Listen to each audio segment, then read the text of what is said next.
but nothing crazy like rituals or like seances. Like I've done them because I've been interested and they've actually worked in interesting ways, which is like I was in a haunted place, so we were like, let's have a seance to see if we can talk to them. And they decided to show up, which was scary but enlightening that you can communicate if they're willing to. Wait, is that something you want to talk about? Was it a profound experience, or was it just something that you thought was cool and you sort of forgot about it? Um, I mean, it wasn't really profound, but it was like the only time that I've really felt like there was energy in the room that was not like in a vessel. Okay. So Yeah. it was really weird. I was like I actually work for the same company still, but I when I was working at Urban Outfitters, um I was working in San Francisco and it was one of the buildings that didn't burn down in the San Francisco fire. Mm. I believe it was like a hospital at the time. And so there are a lot of like spirits that were trapped. And I worked overnight, just like processing. And I just remember like we were just like talking and folding and tagging, and all of a sudden, like books fell off of like the furthest away bookshelf, and we were just like, okay, but like the way they fell wasn't just like a fall over. It was like someone just like threw them, and we were like, there's no way that those can go that far. And then all of a sudden we like, or not that night, but another night we heard like bags dragging above us, and we were like, whoa, like Gap isn't open right now. Their overnight is like is was the day before, so that doesn't make sense. So we had a seance, and like the next day we brought a bunch of candles, and during our like 10-minute break we were like, let's have a seance.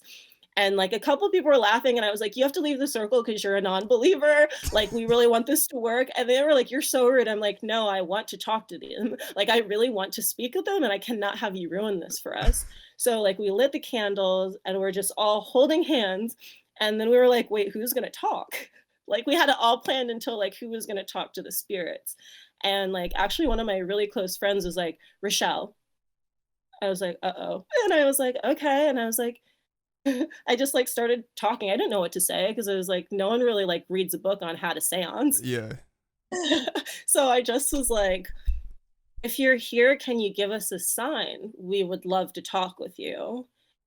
And and then we just heard stomping, and we were like, okay. And we are like, we don't wish harm. We just want to make sure that you're okay since you are in the space that we come to every night.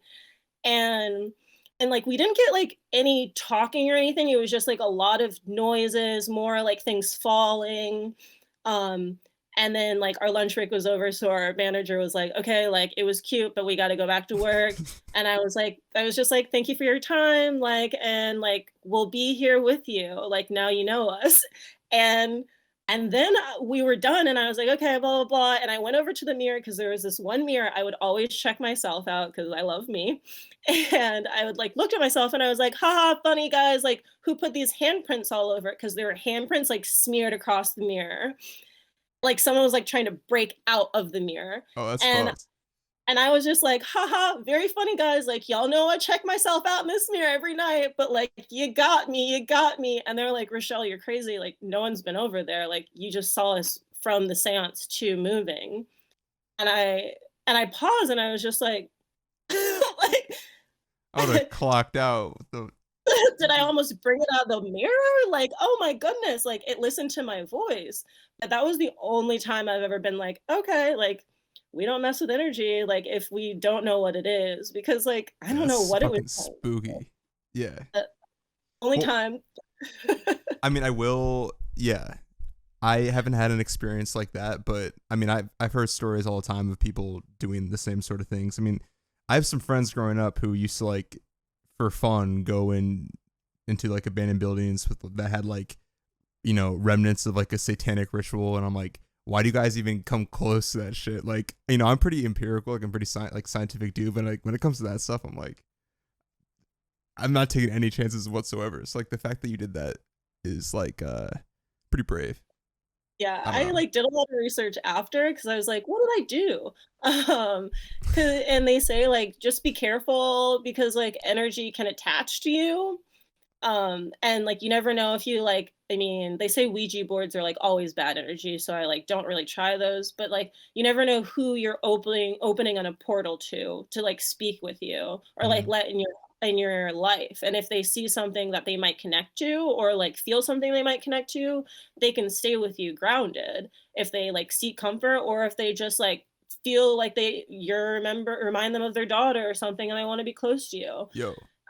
And I was like, "Oh, like, I could have, like I mean, I could have, like, some, like, 1920s dude with me all the time." Like, like, Yeah. just thinking about just, like, when someone was born in that hospital or, like, who was there, just thinking about, like, who could be attaching their life or energy to me. Hmm. I was like, "Oh, maybe you should be careful with that because, like, you really don't know, and I don't I already have bad luck."